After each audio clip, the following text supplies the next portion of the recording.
dostum yüreğim, başın mehrem kemra olun dostum seni. Sen bilen nakarlar çayım sürün, düşmanım yad eylep gülün dostum seni. Sen bilen nakarlar çayım sürün, düşmanım yad eylep gülün dostum seni.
Sen bilen zekinimden almadı,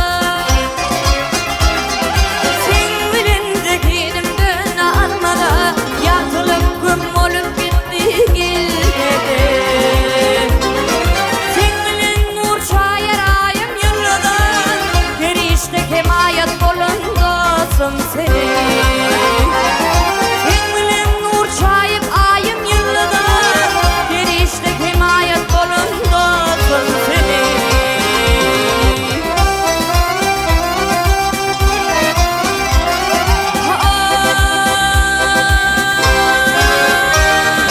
Dilerken bayramıma toyuma,